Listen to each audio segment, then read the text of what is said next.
Morning guide, कैसे हो? चलो, आज फिर से इस फ्यूचर जोन क्लासेस के प्लेटफॉर्म पे मैं AK सिंह आपको मैथमेटिक्स कुछ पढ़ाता हूँ। जैसे प्रीवियस क्लास में हम लोग डिटर्मिनांट के कोफैक्टर और उसके माइनर के बारे में डिस्कस किए थे। आपको याद होगा, किसी भी डिटर्मिनांट में जितने एलिमेंट होते हैं उतने उसके माइनर और कोफैक्टर होते हैं। और अभी तक जो एक रहस्य था कि क्यों डिटर्मिनांट के किसी भी वैल्यू बोलो तो आप अल्टरनेट प्लस माइनस करते हो। इन चीज़ों का भी राज हम पिछले क्लास में खोले थे कि क्यों वो प्लस माइनस चलता है। एक्चुअली ये सब कुछ देन है कोफैक्टर का। तो आज हम उसी डिटर्मिनांट का कुछ प्रॉपर्टी डील कर रहे हैं। इस प्रॉपर्टी का यूज करके आप डिटर्मिनांट वैल्यू को जल्दी से कम एक्सपेंशन पे तोड़ सकते हो। तो चलो शुरू करते हैं प्रॉपर्टीज ऑफ डिटर्मिनांट। पहला प्रॉपर्टी, जब भी आप किसी डिटर्मिनांट के एक रो को दूसरे रो से या एक कॉलम को दूसरे कॉलम से इंटरचेंज करते हो, देन डिटर्मिनांट का वैल्यू तो सेम होता है बट साइन अपोजिट हो जाता है। पहले आप एग्जांपल से समझो, देन प्रॉपर्टी लिखेंगे। जैसे मान लो अपने पास कोई एक डिटर्मिनांट है, छोटा सा 3 4 1 6। एक डिटर्मिनांट है 3 4 1 6। इस डिटर्मिनांट का पहला वैल्यू निकालो। 6 2 जा 12 -4, वैल्यू क्या आ गया? 8 आ गया। अब हम एक दूसरा डिटर्मिनांट बना रहे हैं, जिस डिटर्मिनांट में हम क्या कर रहे हैं, रो को करॉस्पॉन्डिंग रो से चेंज करना है। जैसे मान लो कि पहले रो को दूसरे रो में लिख दे रहे हैं और दूसरे रो को पहले रो में लिख दे रहे हैं। हम रो को एक्सचेंज कर दिए, 1 6 2 4। पहला जो रो था आ गया दूसरे रो में, दूसरा रो आ गया पहले रो में। अब इसका वैल्यू निकालो तो क्या हो जाएंगे? 4 -12 -8, वैल्यू सेम है, साइन अपोजिट हो गया। अब आप एक तीसरा मैट्रिक्स डिटर्मिनेंट बनाओ C, इसी डिटर्मिनेंट से, जिसमें आप कॉलम को इंटरचेंज करो। 2 1 को सेकंड कॉलम में डाल दो और 4 6 को फर्स्ट कॉलम में डाल दो। 4 6 first column, 2 1 second column. Okay, अब इसका वैल्यू वापस से निकालो। 4 -12 -8, वापस से आप देख रहे हो साइन क्या हो गया? रिवर्स हो गया। अगर पहले से ये माइनस होते देन ये प्लस होता, वो भी प्लस होते। मीन्स कह सकते हो व्हेन टू रोज और column of a determinant are exchange with corresponding row or column, then value of the determinant remains same but sign will be opposite। जब भी किसी डिटर्मिनेंट के एक रो को दूसरे रो से एक्सचेंज करो या एक कॉलम को दूसरे कॉलम से एक्सचेंज करो तो डिटर्मिनेंट का वैल्यू सेम होता है, केवल साइन अपोजिट हो जाता है। when one row or column of a determinant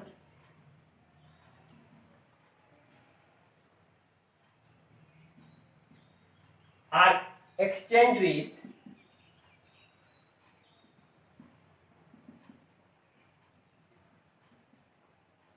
another row or column, then its value remains same but sign will be opposite। Okay, example already समझा रखे हैं। छापो पहला प्रॉपर्टी, तब तक हम इंक भर लेते हैं।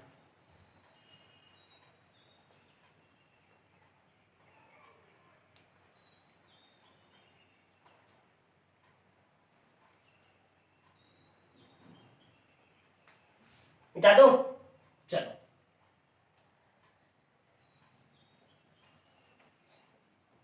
अब आप समझोगे दूसरा प्रॉपर्टी।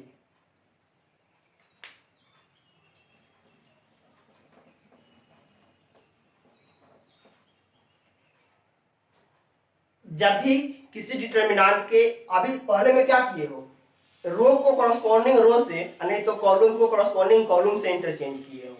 अब क्या कर रहे हैं, एक रो को कॉरस्पॉन्डिंग कॉलम से, जैसे मान लो कि पहले रो तो पहले कॉलम में डाल देंगे, अगर दूसरे रो में था तो उसको हम दूसरे कॉलम में डाल दिए। मतलब अगर रो को कॉलम से एक्सचेंज करते हो कॉरस्पॉन्डिंग, तब वैल्यू में कुछ फर्क नहीं आएगा। पहले एग्जांपल देखो, मान लो ए अपने पास डिटर्मिनेंट है 3 5 2 1, 3 5 2 1, इसका वैल्यू निकालो, क्या हो जाएंगे 3 माइनस 10 माइनस 7, ए का वैल्यू कितना निकला हुआ है -7। अब इसमें हम कह रहे हैं आप पहले रो को पहले कॉलम में डाल दो, 3 5 पहले रो में है, डाल दो पहले कॉलम में, ओके। और जो पहला कॉलम है उसको डाल दो आप पहले रो में, तो पहले रो को आप कहाँ डाल दिए, पहले कॉलम में, 3 5 इस पहले रो को आप डाल दिए पहले कॉलम में, तो 2 1 ऐसे रहेंगे, सही हो। इसका वैल्यू निकालो, तो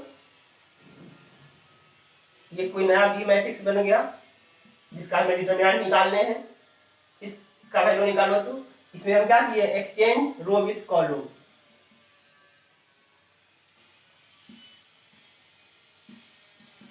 रो विथ कॉलम, रो को कॉलम से, पहले रो पहला कॉलम, दूसरा रो दूसरा कॉलम, रो को कॉलम से एक्सचेंज कर दिए, वैल्यू निकालो 3 minus 10 minus 7, value remain same, sign will also same. Means जब भी किसी डिटर्मिनेंट के एक रो को कॉरस्पॉन्डिंग कॉलम से इंटरचेंज करते हैं तो वैल्यू चेंज नहीं करता है। When any row of a determinant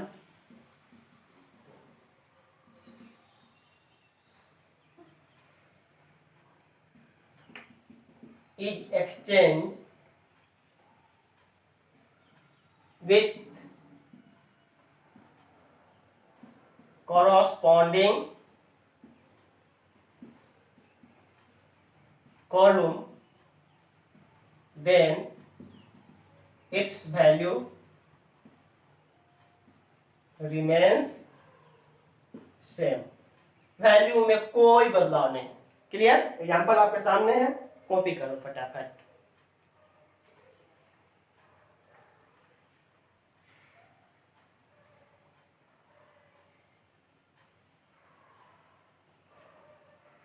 next,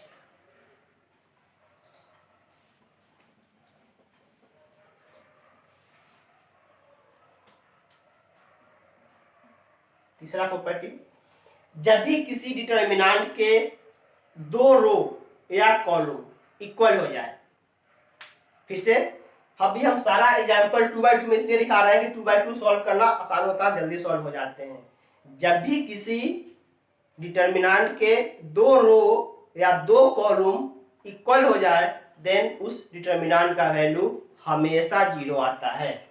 पहले आप एग्जांपल से देखो, सेम रो 2 5 2 5, पहला रो और दूसरा रो क्या है, सेम है, वैल्यू निकालो। तो 10 माइनस 10 0, दो कॉलम बराबर क्या है, कोई चेक करो, 1 2 1 2, दो कॉलम बराबर है, वैल्यू निकालो, 2 माइनस 2 0। मीन्स जब भी किसी डिटर्मिनेंट के दो रो या फिर दो कॉलम, ऐसा नहीं कि रो का कॉलम से देखने लगना, दो रो या दो कॉलम आपस में बराबर हो, देन डिटर्मिनेंट का वैल्यू क्या होगा, हमेशा 0। इफ एनी टू रोज और columns of any determinant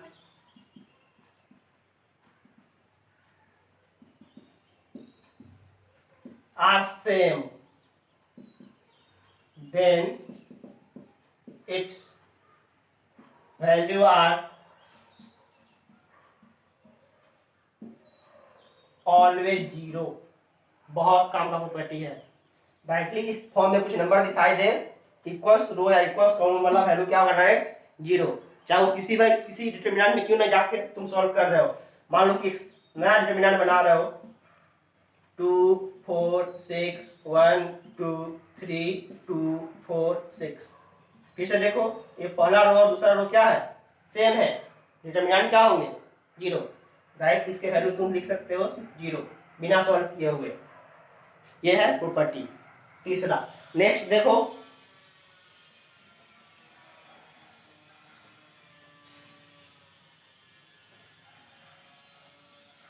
fourth property आप देख सकते हो,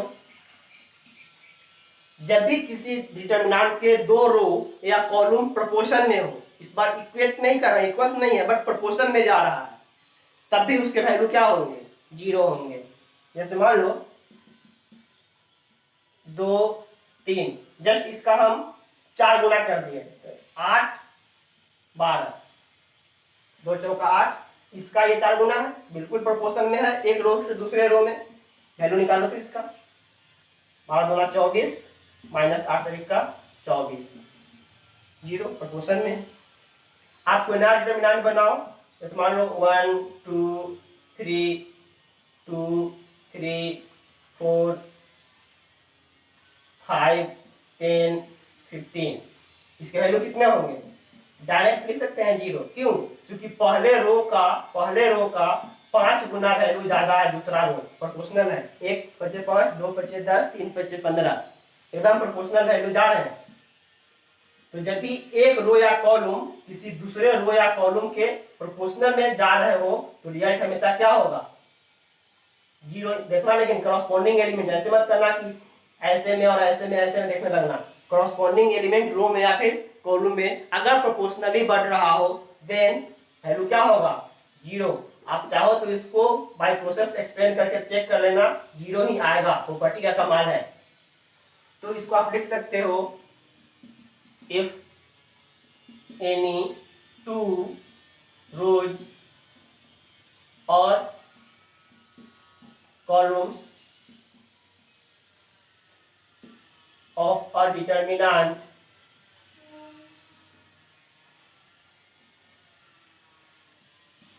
are proportional, then its value will be always zero। Okay, copy करो।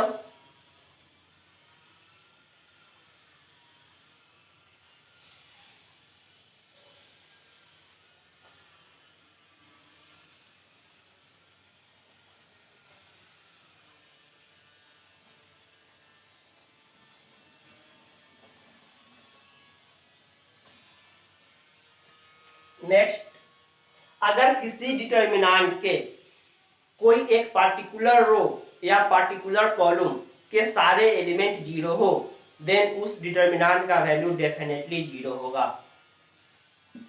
If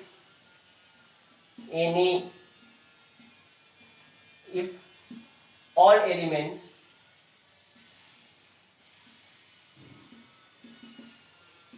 of any row or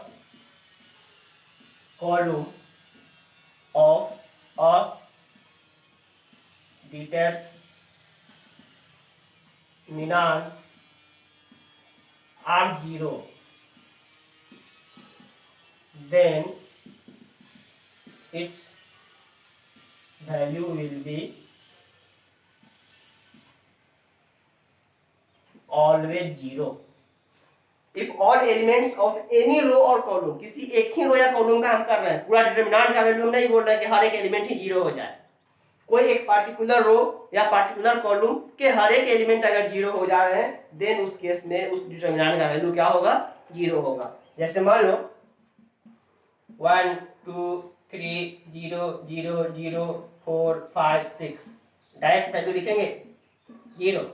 second column के हर एक एलिमेंट जीरो है, बी 2 4 6, 1 2 3 या 3 5 9 0 0 0। डायरेक्ट वैल्यू क्या आएगा? 0, क्योंकि यहाँ पर पहला दूसरा कॉलम 0 है, यहाँ पर तीसरा रो 0 है। डायरेक्ट वैल्यू क्या होगा? 0, बिना सॉल्व किए हुए, कोई जरूरी नहीं है सॉल्व करने का।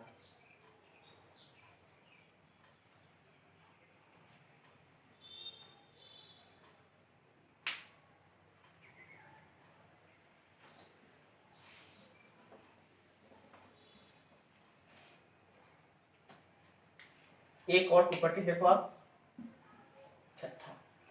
अभी आप पीछे वाले क्लास में किसी भी मैट्रिक्स का इन्वर्स जो निकालना सीखो एलिमेंट्री ऑपरेशन करके, तो एलिमेंट्री ऑपरेशन अगर किसी डिटरमिनेंट में तुम लगाते हो, अब एलिमेंट्री ऑपरेशन में क्या क्या होता है? एक रो को दूसरे रो से घटा देना, एक कॉलम को दूसरे कॉलम से घटा देना, या फिर जोड़ देना, या फिर एक रो में किसी खास एक नंबर से गुणा करके तब उसको दूसरे रो के साथ जोड़ना या घटाना, यही प्रोसेस सब क्या कहलाता है? Elementary operation. तो एलिमेंट्री ऑपरेशन करने पर डिटरमिनेंट के वैल्यू चेंज नहीं होते हैं। अब एलिमेंट्री ऑपरेशन हम सिंपल वर्ड यूज कर रहे हैं। एलिमेंट्री ऑपरेशन में करते क्या क्या है?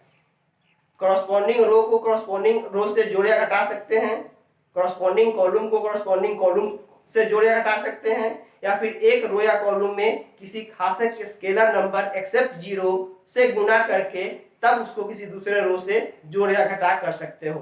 तो इस पूरे प्रोसेस में आप डिटरमिनेंट के वैल्यू को चेंज होता हुआ नहीं देखोगे, वैल्यू जो था वही रहेगा।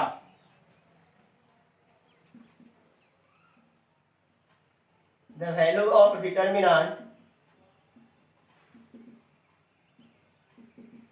remains unchanged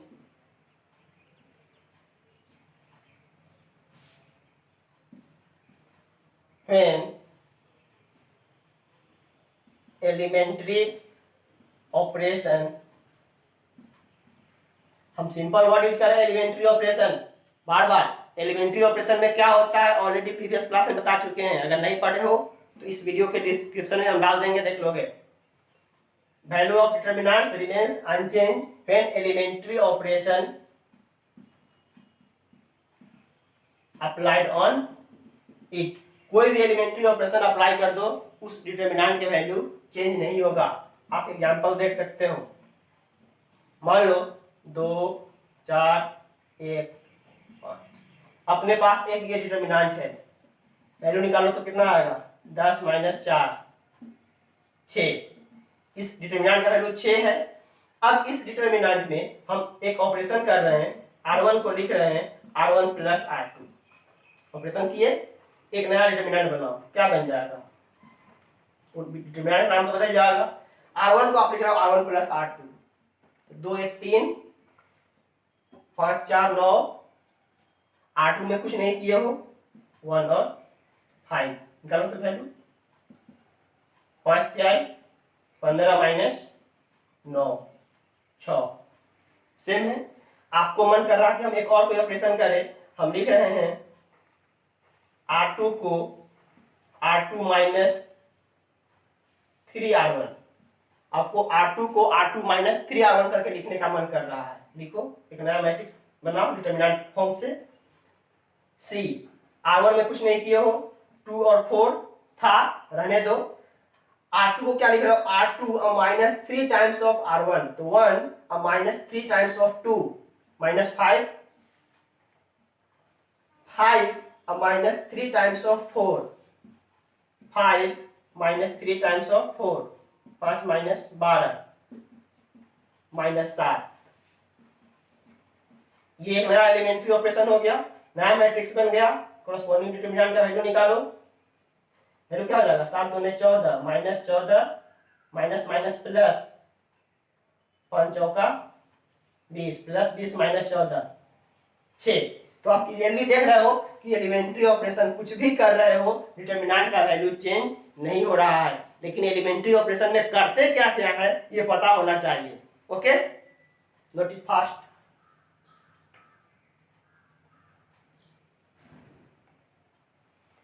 एक और लास्ट प्रॉपर्टी है, देखते हैं। बाबू ये प्रॉपर्टी एलिमेंट्री ऑपरेशन वाला बहुत ही ज्यादा इंपॉर्टेंट था, लगाना नहीं आता है बाद में बहुत परेशान करेगा ये, क्योंकि अधिकांश डिटर्मिनेंट के वैल्यू प्रॉपर्टी से ही टूटते हैं। फंडामेंटल प्रोसेस से जाओगे 5-5 पेज भर लोगे, गंदा करके रख लोगे, कुछ नहीं फायदा मिलेगा। तो ये ऑपरेशन करने आने पड़ेंगे, डिटर्मिनेंट के प्रॉपर्टी लगाने आने पड़ेंगे। नेक्स्ट प्रॉपर्टी जो भी हो, हम भूल गए कितना होगा, देख लेना अपना नेक्स्ट प्रॉपर्टी।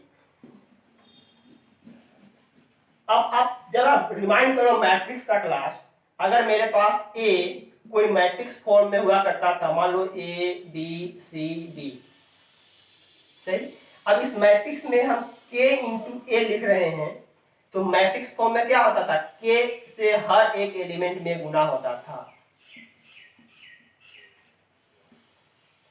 अगर किसी डिटर्मिनेंट में ना मैट्रिक्स में किसी पार्टिकुलर स्केलर से गुणा करते हो, तो वो स्केलर उसके हर एक एलिमेंट में गुना करवाता है। ये किसमें, मैट्रिक्स में, इन मैट्रिक्स। लेकिन अगर बात करो इन डिटर्मिनेंट,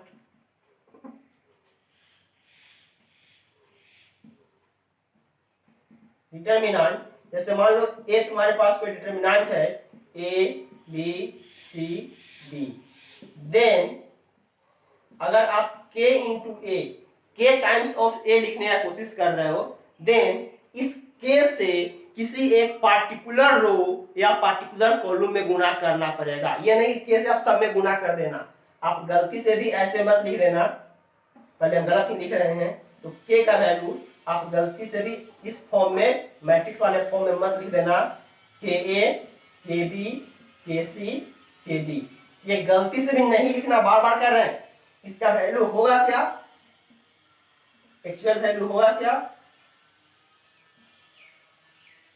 इस केस से आप किसी भी एक रो या कॉलम में गुणा करो, देन आप k इंटू ए का वैल्यू अगर निकाल रहे हो, या तो आप के ए के बी के साथ सी डी लिखो, नहीं तो ए बी के साथ के सी के डी लिखो, नहीं तो आप पहले कॉलम में गुणा कर सकते हो, के ए के सी बी और डी को अकेला छोड़ो, और नहीं तो सेकेंड कॉलम में गुणा कर सकते हो, ए सी रहने दो, के बी और के डी करो। क्लियर होगा कि मैट्रिक्स में अगर किसी पार्टिकुलर स्केलर से गुणा करते हैं तो उसके हर एक एलिमेंट में गुणा हो जाता है, लेकिन डिटर्मिनेंट फॉर्म में अगर किसी पार्टिकुलर स्केलर से उन्हें गुणा करना होता है तो किसी भी एक रो या कॉलम में गुणा करके छोड़ते हैं, न कि उसके हर एक एलिमेंट में मैट्रिक्स की तरह गुणा कर देना, यह ब्लंडर हो जाएगा। आप पहले रो में कैसे गुणा कर दो, मन करे दूसरे रो में कर दो, मन करे पहले कॉलम में कर दो, मन करे दूसरे कॉलम में करो, किसी एक रो या एक कॉलम में ही तुम गुणा करने के हकदार होते हो, अगर डिटर्मिनेंट में किसी स्केलर से मल्टीप्लाई करना होता है तब। ओके, मींस इस प्रॉपर्टी का यूज करके तुम सेंटेंस बना सकते हो, या सेंटेंस क्या बनाओगे, इसको ऐसे ही लिखो, सेंटेंस इसमें ढंग से बनेगा नहीं, लिख लो, when a scalar k is multiplied into any determinant,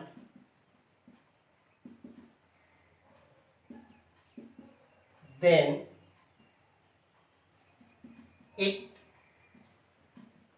multiply with any one row or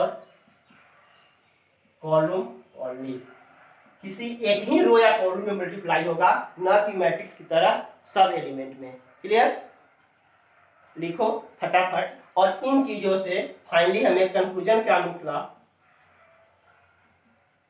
अगर किसी मैट्रिक्स फॉर्म में k इंटू ए किसी n बाई n फॉर्म का मैट्रिक्स है, तो इस मैट्रिक्स का अगर तुम्हें डिटर्मिनेंट वैल्यू निकालना है तो ये वैल्यू आ जाएगा k to the power n into determinant of a। क्यों आएगा? क्योंकि इसमें जितने भी रो और कॉलम है सब, जैसे मान लो कॉमन निकालना है, इससे भी एक k कॉमन निकल जाएगा, इससे भी एक k कॉमन निकल जाएंगे, तो 2/2 मैट्रिक्स है, 2 बार k निकल गया, k स्क्वायर इंटू ABCD जो मैट्रिक्स थे वो रह जाएंगे। तो अगर किसी मैट्रिक्स फॉर्म में k into a times a n cross n का मैट्रिक्स है, देन इसके डिटर्मिनेंट का अगर वैल्यू तुम्हें निकालना है तो डिटर्मिनेंट का वैल्यू क्या आ जाएगा? k to the power n times of determinant of a। बहुत ही इंपॉर्टेंट रिजल्ट है। तो यही टोटल 6 या 7, हमें याद नहीं है कितना लिखे हैं प्रॉपर्टी, यही 6-7 प्रॉपर्टी काम के होते हैं डिटर्मिनेंट में, और ये प्रॉपर्टी बहुत ही यूजफुल होता है डिटर्मिनेंट को एक्सपेंड करने में। आगे आप एक्सरसाइज लगाओ, उम्मीद करते हैं एक्सरसाइज लगेगा। जो भी प्रॉब्लम होती है डिस्कस करो, आगे मिलेंगे फिर नेक्स्ट क्लास में। तब तक के लिए हंसते रहिए, मस्त रहिए।